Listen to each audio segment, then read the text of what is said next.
Selamat malam Aumania. Selamat datang lagi di Midnight Live. Apa kabar penonton? Udah Jumat lagi aja. Minggu depan udah tahun baru. Langsung aja kita mulai, inilah Midnight Live.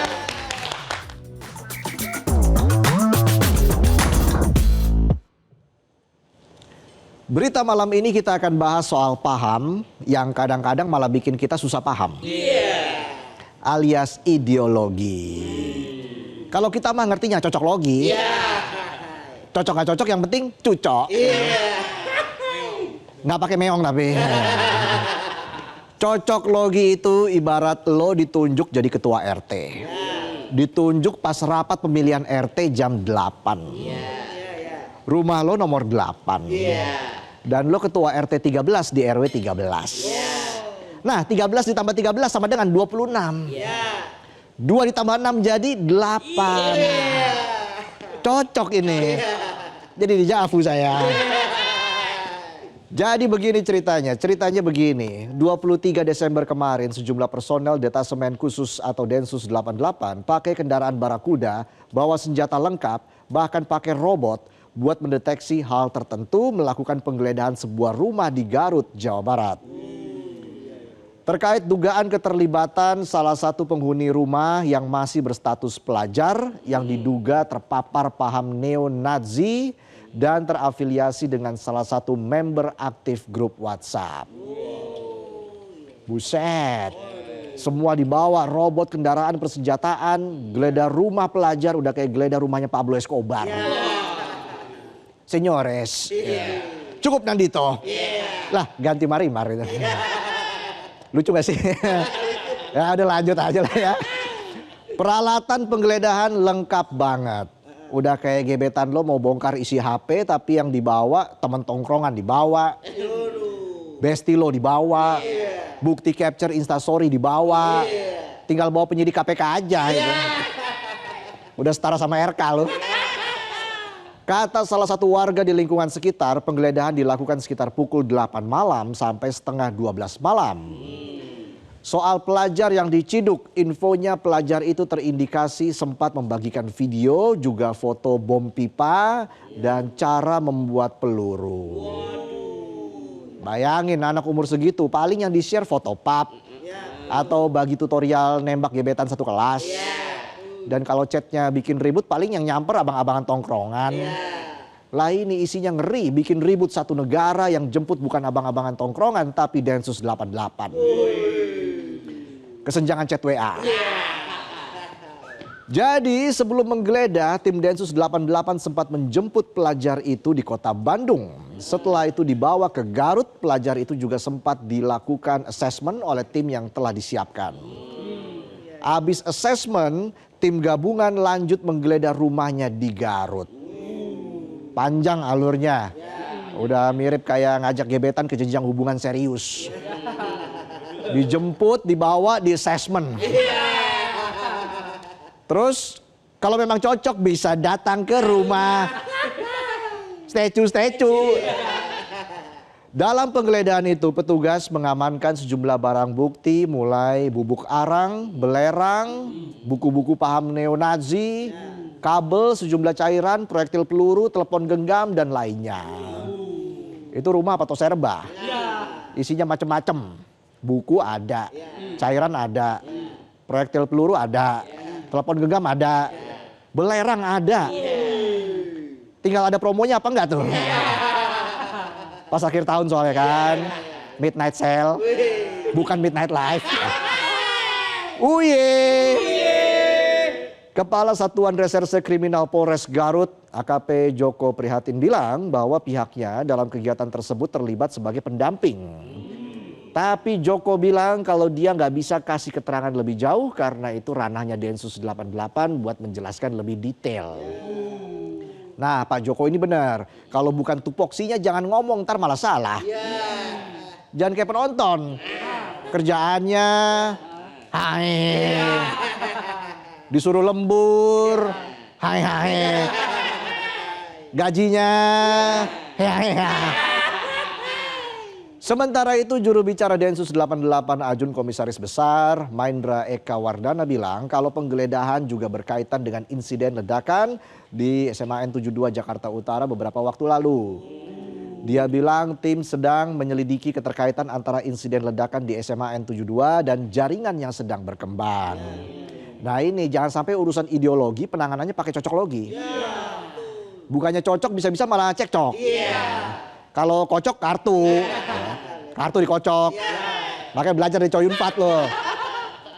Maindra juga menampik bahwa timnya melakukan penangkapan terhadap pelajar tersebut. Dia bilang itu bukan penangkapan tetapi upaya pencegahan dan pembinaan. Kegiatan penggeledahan yang dilakukan oleh Densus 88 juga diketahui oleh tetangga pelajar. Salah satu tetangganya mengaku kaget. Kenapa tiba-tiba banyak polisi? Lah kalau banyak koalisi pakai plus-plus tuh biasanya. Tapi nggak pernah digerebek. Uye. Tetangganya juga nggak menyangka kalau sosok pelajar yang masih duduk di bangku kelas 10 SMK dan dikenal pintar serta menguasai banyak bahasa itu bisa terpapar paham neo-Nazi. Jadi teringat saya sama teori konspirasi Hitler meninggal di Garut.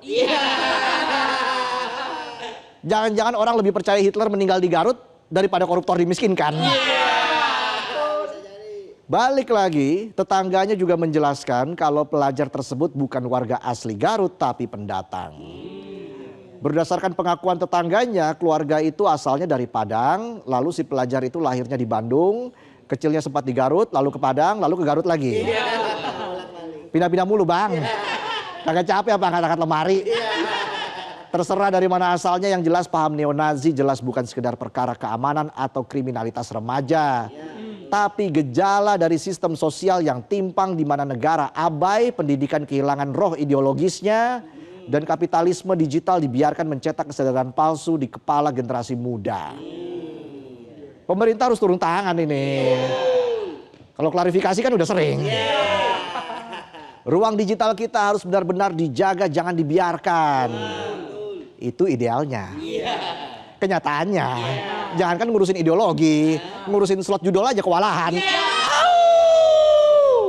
Neo-Nazi tidak muncul dari ruang hampa. Dia tumbuh subur di tengah ketidakadilan sosial, merasuk di tengah ketimpangan ekonomi dan mengisi lamunan para kelas pekerja yang frustasi tanpa diberi solusi. Bilangnya kekayaan alam untuk kesejahteraan rakyat. Tapi yang dapat bagian orang-orang terdekat. Ya semoga aja terwujud 19 juta lapangan padel. Iya kan biar melebihi target 19 juta lapangan kerja. Iya dong. Iya gak sih? Ya udah tahu saya. Terkait neo-Nazi di kalangan pelajar, ketika pelajar hidup dalam sistem pendidikan yang kering nilai, minim kesadaran sejarah, dan hanya dijejali target angka, maka jangan heran kalau ideologi paling reaksioner sekalipun bisa menarik dan dianggap heroik. Gimana mau sadar sejarah, sejarahnya aja diutak-atik. Neo-Nazi itu ideologi kanan ekstrim yang lahir dari ketakutan kelas dan akan selalu hadir saat krisis, entah itu krisis ekonomi, politik, atau bahkan krisis kepercayaan pada penguasa yang dianggap gagal menyejahterakan rakyatnya. Kayak di mana ini ya? Di luar prediksi ini. Ini di luar prediksi. Di luar ini prediksi. Di tengah keruwetan problem itu, neo-Nazi menawarkan penyederhanaan masalah untuk menarik simpati dan dianggap simple. Salah satunya dengan cara space goating atau mengkambing hitamkan pihak maupun kelompok tertentu. Karena kalau kambingnya putih, habis mandi sore dia harus dibedakin. Kalau kambingnya putih, habis dibedakin mbaknya maksudnya. Apa bedanya kambing desa sama kambing kota? Kalau kambing desa mdek, kalau kambing kota heboh. Jika negara terus membiarkan pendidikan tunduk pada logika pasar, jika kesadaran kelas tidak pernah diajarkan, udah akhir pekan ini ya, udah gak fokus. Dan jika solidaritas sosial tidak ditanamkan sejak dini, maka fasisme dalam bentuk apapun dan nama apapun akan selalu menemukan jalannya. Melawan neo-Nazi nggak cukup dengan razia dan penangkapan, tapi dengan memastikan bahwa sikap kritis berpikir benar-benar diterapkan dalam pendidikan. Keadilan sosial nyata berjalan menciptakan kondisi ekonomi tanpa ketimpangan dan keberpihakan terhadap rakyat benar-benar diwujudkan. Karena tanpa itu semua, maka bangsa ini hanya sedang memanen buah busuk akibat dari pejabat dan sistem yang memang dibiarkan bapuk.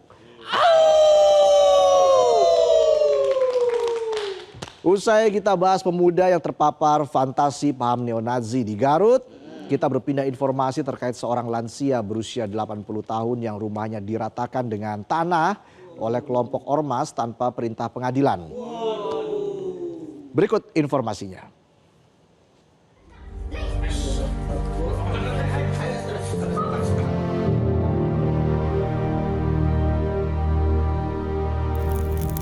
Dengan lantah gontai dan wajah yang masih menyisakan trauma, Nenek Elina Wijayanti mendatangi Mapolda Jawa Timur.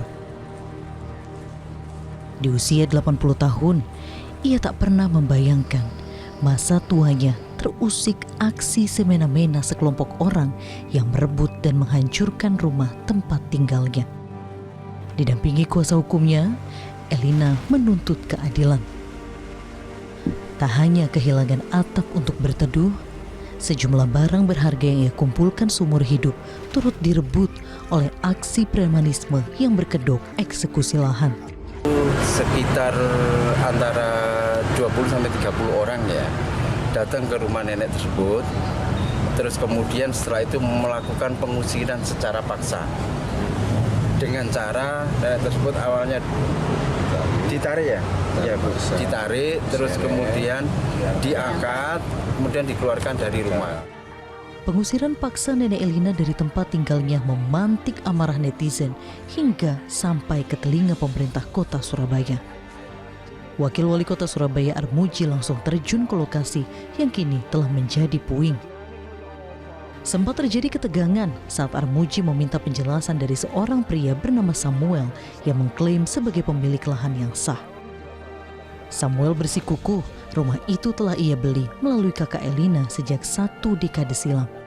Namun, pihak Elina mengaku tidak pernah menjual rumahnya kepada siapapun. Saya beli dari Tante Elisa tahun 2014, ini suratnya. Ini surat saya, suratnya jenengan mana? Supaya kita ini sama-sama. Saya tidak melihat benar salahnya. Ya, saya tidak melihat benar salahnya. Karena benar dan salah itu nanti kan ada proses. Tadi yang saya katakan ada proses hukum. Iya. Tapi cara-cara sampean menggunakan korak, kalau Surabaya biasanya korak. Benar. Apa informasimu itu? Bukti faktual. Tapi lo tahu orangnya. Video sudah beredar seluruh Indonesia. Iya. Nenek ini diseret-seret. Barang-barangnya sampai sekarang dikeluarkan secara paksa. Bahkan surat-suratnya yang ada di lemari pun ini sudah hilang. Terus siapa yang tanggung jawab? Keadilan kini menjadi satu-satunya sandaran bagi Nenek Elina. Langkah hukum telah diambil menjadi sinyal bagi siapapun agar tak ada lagi warga tak berdaya yang harus terusir dari tanahnya sendiri melalui cara-cara yang melangkahi aturan. Dari Surabaya, Rudi Pardosi, Metro TV. Midnight Live akan kembali dengan sejumlah informasi lain, jadi tetaplah di Midnight Live.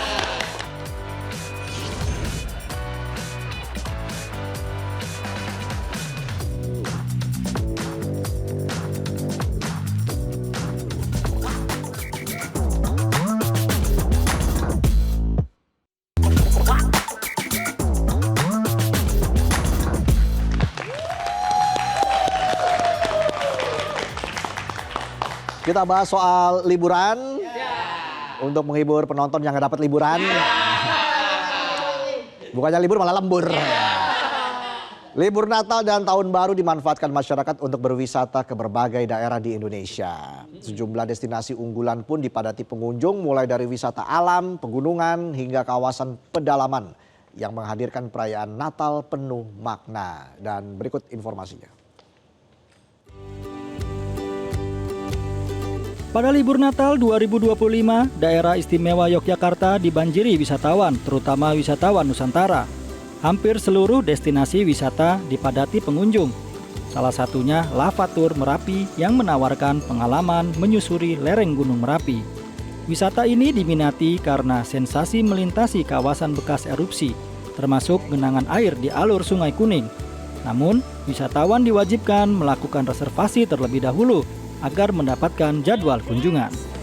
Salah satu rute favorit adalah Cangkringan Kali Kuning yang membawa wisatawan melintasi wilayah bekas permukiman yang rusak akibat awan panas. Untuk menikmati rute ini, wisatawan perlu membayar sekitar Rp400.000 hingga Rp800.000 per jeep yang dapat ditumpangi hingga 6 orang. Tingginya minat membuat jeep sulit didapat tanpa reservasi. Jumlah wisatawan Lavatur akhir tahun ini mencapai sekitar 20.000 orang dalam satu hari, baik di rute Cangkringan maupun Kaliurang.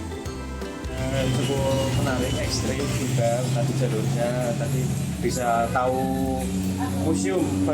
Masalahnya baru pertama kali ini saya coba nyampe museum Merapi punya Mbak Marijan itu. Terus tadi susur sungai juga ya Mas, gimana rasanya Mas? Ya enak, seru. Mengadu adrenalin jadinya. Pada libur Natal dan Tahun Baru, kawasan wisata Puncak Bogor dipadati wisatawan dari berbagai daerah. Agrowisata Gunung Mas di Cisarua menjadi salah satu destinasi favorit dengan arus kendaraan wisatawan terutama dari Jabodetabek. Kendaraan terus memadati kawasan sejak pagi hari. Meski kemacetan panjang terjadi di Jalan Raya Puncak, udara sejuk dan hamparan kebun teh yang hijau menjadi daya tarik utama agrowisata Gunung Mas ditambah beragam wahana wisata keluarga. Pengelola mencatat lonjakan kunjungan hingga 130%. Menjelang akhir tahun, bahkan seluruh kamar penginapan di kawasan tersebut telah terisi penuh akibat tingginya minat wisatawan. Kita menginformasikan, alhamdulillah dari hari yang biasa menyambut Nataru ini, kenaikan pengunjung kita itu naik dari sekitar 130%. Nah, untuk penginapan pada malam tahun baru kita udah sold out semua, sudah habis gitu. Warga pedalaman Pegunungan Bintang, Papua mendapat kejutan Natal dari prajurit TNI Batalion Infanteri 751 yang mengenakan kostum Sinterklas dan memodifikasi kendaraan taktis layaknya kereta salju. Kehadiran TNI di Desa Oksibil disambut meriah dengan pembagian ribuan paket bantuan kebutuhan pokok serta hadiah untuk anak-anak menciptakan suasana Natal yang hangat dan berbeda. Kegiatan ini bertujuan mendekatkan TNI dengan masyarakat sekaligus memulihkan kondisi psikologis warga di wilayah yang sebelumnya rawan kekerasan. Pegunungan Bintang masih membutuhkan perhatian pembangunan, terutama akses transportasi dan layanan kesehatan. Warga berharap kehadiran TNI terus membawa rasa aman, damai, serta mendukung pembangunan di daerah terpencil tersebut.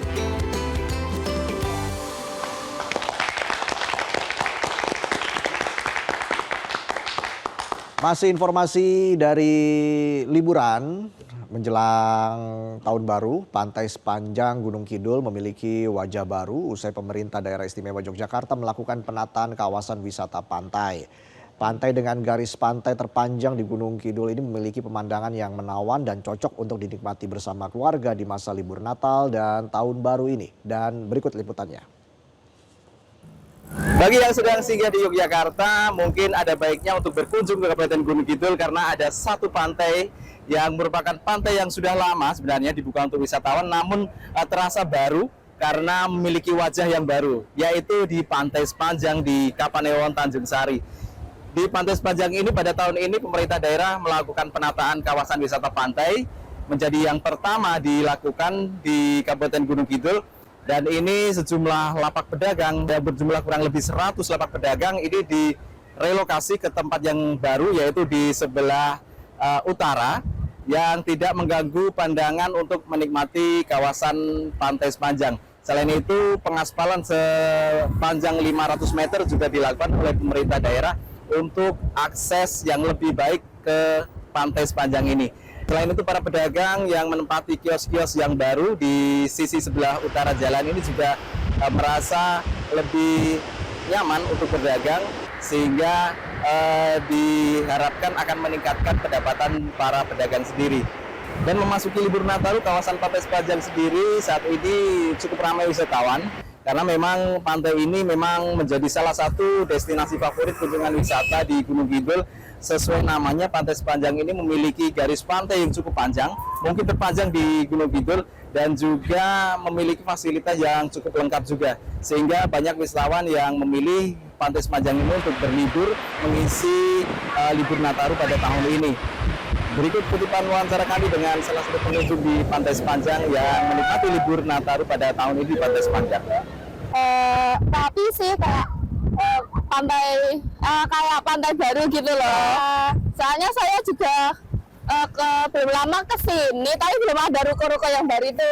Jadi tadi kok kayak beda gitu kesini. Bersih lebih bagus.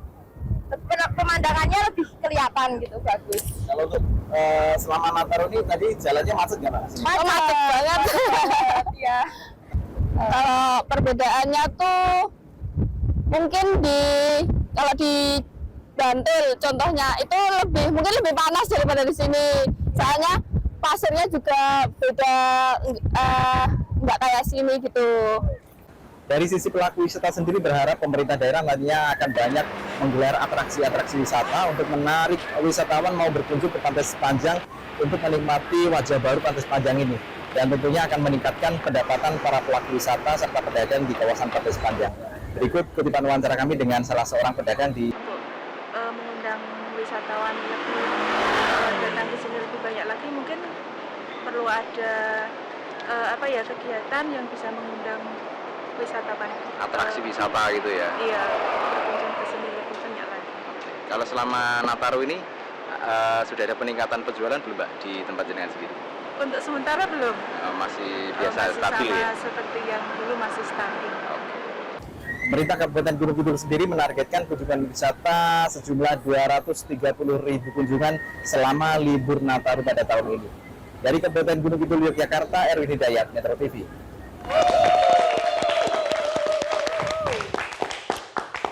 Keren penonton. Walaupun nggak dapat libur, tetap senyum ya. Tetap semangat. Hahaha. Walaupun terpaksa. Oke, kita lanjut lagi. Selain pantai, sejumlah wisata kota dan tempat bersejarah juga jadi pilihan para wisatawan untuk mengisi liburan Natal dan Tahun Baru. Berikut informasinya untuk Anda. Ratusan wisatawan dari berbagai daerah meramaikan kawasan Taman Alun-Alun Kota Bandung, Jawa Barat. Para pengunjung memanfaatkan waktu libur Natal dengan bermain bersama anak-anak dan sanak saudara di taman sintetis. Tak hanya di Taman Alun-Alun, para pengunjung dapat mengelilingi Kota Kembang dengan menaiki bandros. Dengan tiket bandros Rp20.000 per orang, para pengunjung dapat mengenal tempat-tempat bersejarah di Kota Bandung. Salah satu destinasi wisata favorit yang menjadi tujuan para wisatawan adalah Candi Prambanan yang berada di sisi timur Kabupaten Sleman, Daerah Istimewa Yogyakarta. Pengunjung memanfaatkan kesempatan untuk mengunjungi objek wisata peninggalan abad ke-9 Masehi yang masih utuh terjaga serta berdiri megah dengan segala keindahannya. Pengunjung di objek wisata ini tidak hanya dari Daerah Istimewa Yogyakarta dan sekitarnya, namun juga dari kota besar-besar di Jawa maupun di luar Jawa. Ribuan orang dari berbagai kota yang tengah mengisi liburan meramaikan replika patung Liberty yang berasal dari New York, Amerika Serikat, dan juga Menara Eiffel dari kota Paris, Prancis. Di sini pengunjung dapat menghabiskan waktu dengan duduk menikmati gemerlap cahaya lampu, sementara tak sedikit yang menjadikan lokasi ini sebagai tempat favorit untuk bersuah foto. Berlibur dan berkunjung di destinasi wisata replika ikon mancanegara di Pahlawan Street Center Kota Madiun ini tidak dipungut biaya. Anda hanya diharapkan mematuhi peraturan pemerintah Kota Madiun untuk menjaga kebersihan saat menikmati waktu bersantai di tempat ini. Tim Liputan Metro TV.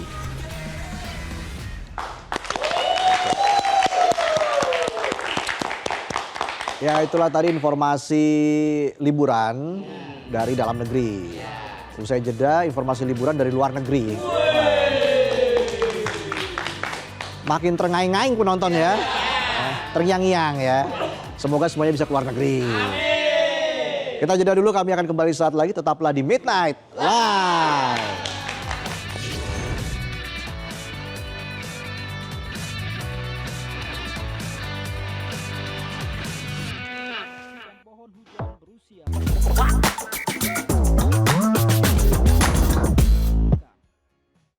Jadi, tahukah Anda?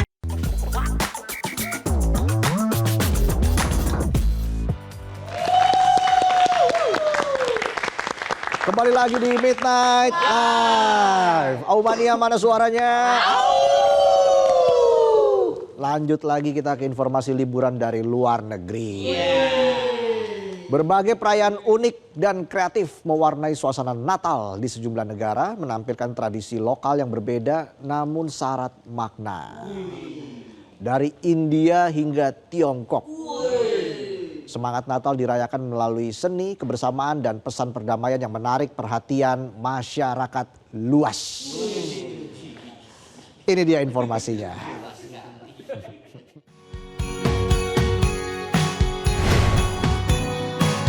Ratusan orang berkumpul di Fort Kochi untuk menyaksikan pohon hujan berusia ratusan tahun yang dikenal sebagai ibu dari semua pohon Natal kembali dinyalakan. Pohon setinggi sekitar 80 kaki itu dihiasi lebih dari 1.500 lampu, ornamen bola, lonceng tanah liat, figur Santa Claus, dan sebuah bintang di puncaknya. Banyak pengunjung terlihat berfoto dan berkumpul di bawah pohon yang telah menjadi ikon Natal di Kochi. Tradisi menghias pohon ini bermula dari sekelompok anak lokal yang dahulu bermain kriket di bawahnya. Kelompok tersebut kemudian membentuk Knights United Sports Club yang hingga kini mengelola dekorasi tahunan. Menurut sekretaris klub, Sanoj, ide menghiasi pohon muncul pada tahun 2000 sebagai bagian dari kegiatan Natal dan aksi sosial. Pada musim Natal 2024 sampai 2025, pohon ini memasuki tahun perak sebagai pohon Natal. Pohon hujan ini diyakini sebagai yang tertua di kota pelabuhan tersebut dan dianggap sebagai pohon Natal alami terbesar di India.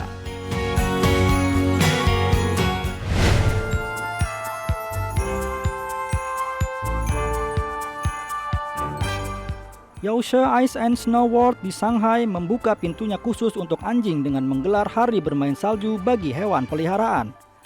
Resort ski dalam ruangan itu disulap menjadi taman bermain sementara tempat anjing berlari di salju buatan. Bermain dengan pemiliknya dan menaiki kereta Snow Country Train. Penyelenggara menyebut acara ini bertujuan memberi kesempatan bagi hewan peliharaan untuk merasakan salju yang jarang dialami banyak anjing di kota-kota besar Tiongkok. Acara ramah hewan ini menyediakan area bermain khusus, sesi foto, dan aktivitas bertema musim dingin. Digelar selama 2 hari, kegiatan tersebut mendapat sambutan hangat dari para pemilik dan anjing-anjing mereka. Sekitar 200 kelompok anjing dengan 300 hingga 400 pemilik dilaporkan hadir dalam karnaval bertema Natal tersebut.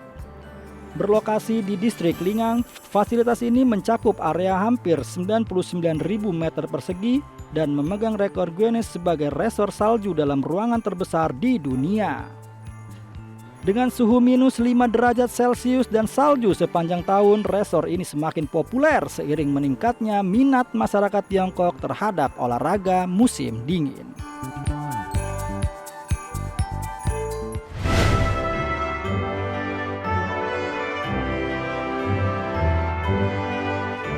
Seniman pasir terkenal India, Sudarshan Patnaik, menciptakan instalasi Santa Claus terbesar di dunia dari apel dan pasir di pantai Niladri pada malam Natal. Karya tersebut menampilkan Santa Claus yang memegang bola dunia dengan pesan World Peace sebagai seruan perdamaian global. Proses pembuatan patung ini disaksikan para pengunjung pantai dan melibatkan Patnaik bersama para muridnya. Sekitar 1,5 ton apel digunakan untuk membangun instalasi berukuran sekitar 6,7 meter untuk tingginya, 13,7 meter untuk lebar, dan 18,3 meter untuk panjangnya. Patnaik mengatakan karya ini memadukan seni pasir dengan apel sebagai bentuk seni yang unik dan bermakna. Hampir 30 siswa dari Sun Art Institute miliknya ikut berpartisipasi dalam pembuatan karya tersebut. Para pengunjung mengaku kagum karena baru pertama kali melihat seni dari kombinasi apel dan pasir. Patnaik, penerima penghargaan Padma Shri, menyatakan bahwa apel-apel tersebut akan dibagikan sebagai hadiah. Sementara World Records Book of India memberikan ucapan selamat atas pencapaian rekor dunia ini.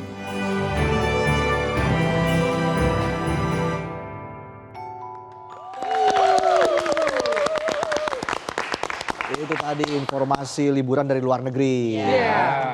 Anjing aja liburan tadi ya. Penonton masih di sini aja. Tadi kita lihat anjing main salju. Penonton belum tentu main salju. Oke, kita lanjut lagi. Gimana? Setuju nggak? Aduh, lihat informasi liburan jadi pengen liburan. Di masa libur Natal dan Tahun Baru, Holiday Market kembali hadir di Washington DC. Tahu nggak di mana itu? Amerika Serikat. Srengseng. Berbagai jajanan khas dari mancanegara dijual di pasar yang buka sejak pertengahan November. Ada jajanan pasar juga ternyata di Amerika ya. Ada cilok, ada onde-onde kali ya. Nah, itu dibuka hingga pekan terakhir bulan Desember. Dan berikut liputannya untuk Anda. Salah satu kegiatan yang paling dinanti-nanti oleh warga Washington DC dan juga wisatawan ketika musim dingin adalah mengunjungi Holiday Market. Dan saat ini saya sedang berada di salah satu Holiday Market terbesar di Amerika Serikat. Dan ini ada di Chinatown di pusat kota Washington DC. Tadi di sini saya sempat melihat ada beberapa toko dan katanya tahun ini Holiday Market ini ada sekitar 115-an vendor atau penjual yang menjual berbagai macam barang, mulai dari trinket, aksesoris, pernak-pernik kecil, pernak-pernik Natal, dan juga ada juga makanan, ada juga pakaian. Jadi benar-benar meriah dan menjadi salah satu tempat untuk mencari kado yang spesial untuk orang-orang kesayangan mereka, kado spesial yang sangat berbeda dibandingkan yang ada di toko-toko biasanya. Nah, tadi saya sempat mengunjungi atau lihat-lihat salah satu toko yang menurut saya cukup menarik ya, karena barang yang dijual itu unik dan juga ada rasa Asia Tenggaranya. Yuk kita kunjungi tokonya yuk.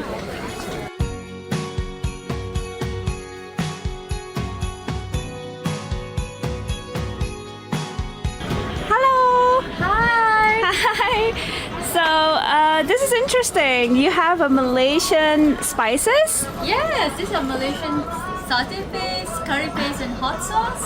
This is what we sell here.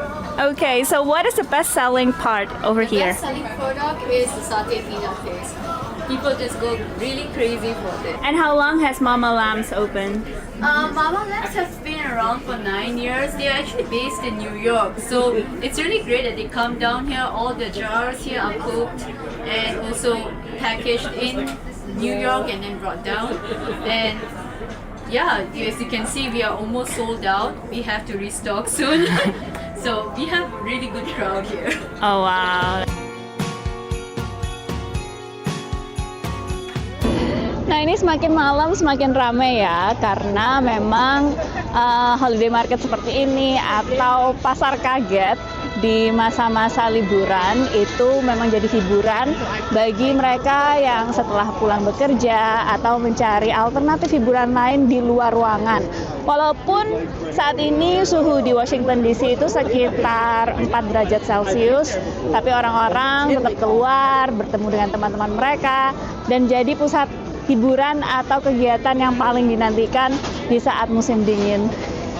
I love holiday markets because they just bring a lot of holiday cheer, especially with a lot of people getting together, and I feel like every holiday market is such a unique experience, especially like people coming together from like different local neighborhoods and bringing their arts and crafts. So I really love to enjoy looking at different arts and different like unique pieces that people are selling and enjoying foods. Sebelum pulang, saya beli churros dulu. Cemilan mirip donat asli Spanyol ini salah satu favorit pengunjung holiday market. Holiday market seperti ini hampir pasti ada di setiap kota di Amerika. Biasanya buka sejak pertengahan November hingga pekan akhir Desember. Kalau berlibur di sini saat musim dingin, jangan lupa mampir ya. Dari Washington DC, Virginia Gunawan melaporkan untuk Metro TV.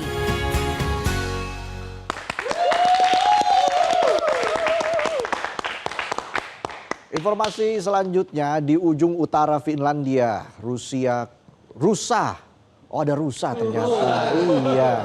Di ujung utara Finlandia, rusa kutub hidup berdampingan dengan manusia di tengah dingin Arktik yang membeku. Lebih dari sekedar simbol Natal, rusa kutub menjadi denyut kehidupan, budaya, dan harapan yang mengalir turun-temurun di tanah Lapland. Pernah dengar La La Land kan? Ini tanah Lapland. Kita lihat informasinya berikut ini.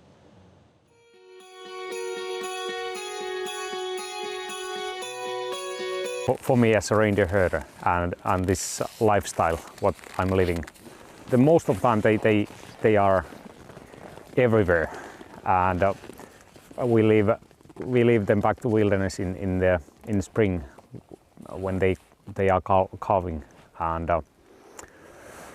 in summertime they are everywhere in the wilderness having some good food, and in big picture, the biggest challenges might be the climate change, but also the many kind of predators like wolves, bears, and everything. Gimana penonton, happy kan? Lihat anjing sama rusa main salju. Penonton mau main salju? Styrofoam bekas TV lo garuk-garuk tuh. Kita jeda dulu, kami akan kembali saat lagi, tetaplah di Midnight Live.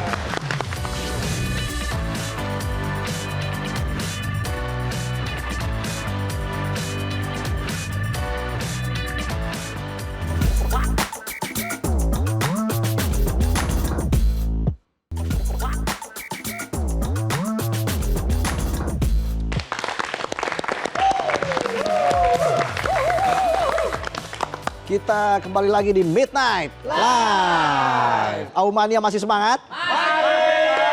Mana suaranya? Kita mulai dengan informasi dari dunia musik. Raisa Anggiani memperkenalkan album barunya berjudul Kepada Yang Terhormat. Kepada Yang Terhormat jadi judul album. Penonton kepada yang terhormat. Kalau buat nulis surat resign. Raisa Anggiani memperkenalkan album barunya Kepada Yang Terhormat melalui sebuah rangkaian tour. Tour album ini menjadi yang pertama bagi Raisa Anggiani sekaligus momen yang sangat dinantikan dengan persiapan yang baik. Berikut informasinya.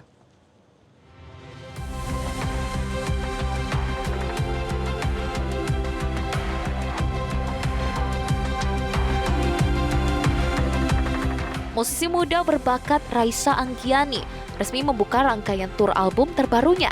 Bandung menjadi kota pertama dari rangkaian tur album Kepada Yang Terhormat sebelum berlanjut ke sejumlah kota besar lainnya di Indonesia.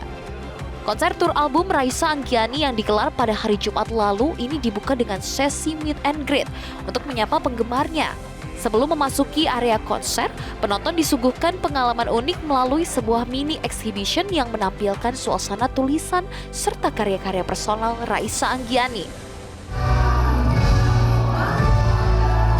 Penampilan Raisa Anggiani dalam tur album di Bandung dibagi ke dalam 2 session. Pada bagian pertama, Raisa membawakan sejumlah lagu-lagu hitsnya dalam perjalanan selama 5 tahun karir menulis dan menyanyinya. Mulai dari single Lagi-Lagi hingga Losing Us yang membawanya menjadi nominasi pendatang baru terbaik di Anugerah Musik Indonesia pada tahun 2021. Sesi selanjutnya, Raisa membawakan lagu-lagu dalam album barunya dengan apik dan penuh penghayatan. Seperti single Baik Aku Mundur Pelan-Pelan, serta Apa Benar Ia Yang Kau Ku Cinta. Lagu-lagu dalam album Kepada Yang Terhormat berisi rangkaian cerita yang ia gambarkan layaknya surat-surat yang tak pernah sampai pada sosok yang dituju. Tur album di Bandung ini, kita menyediakan sebuah experience, tentunya experience exhibition gitu, dimana kalian bisa menikmati konsep dari album ini, tapi secara langsung, secara visualnya, which is akan ada kayak mini gallery gitu, kalian bisa datang, dan itu ada 3 babak gitu, ada fase senang, sedih, sampai akhirnya mungkin menerima seluruh perasaan yang ada, itu semua ada di dalam experience itu yang bakal aku bawa ke seluruh titik. Semoga album Kepada Yang Terhormat bisa sampai kepada para pendengar tentunya, para orang-orang yang membutuhkan dan mungkin nggak tahu perasaannya gimana, tapi semoga dari dengar lagu ini jadi tahu apa yang mereka rasakan, lebih mengenal diri, dan juga semoga sukses untuk kita semua pastinya, dan juga tentunya untuk tour ini. Semoga nanti kan setelah dari Bandung akan ada titik di Jawa dan juga di Bali. Semoga itu semua terwujud dengan baik, lancar, dan seluruh tim. Dalam konser tur album ini, Raisa Anggiani sempat berduet dengan penyanyi muda berbakat lainnya, Aruma, yang membawakan lagu Kala Rindu. Tur album ini menjadi yang pertama bagi Raisa Anggiani, sekaligus momen yang sangat dinantikan dengan persiapan yang baik.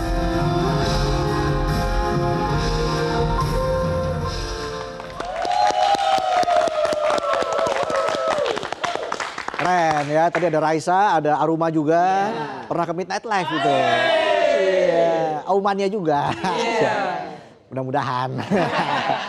Dari bahas musik, geser bahas ajang game yang banyak trik, yaitu Valorant Connects kembali hadir di tahun ini. Gelaran kali ini diharapkan bisa jadi ajang pemersatu para pemain Valorant dengan komunitas pemain serta penggemar Valorant. Dan berikut informasinya untuk Anda.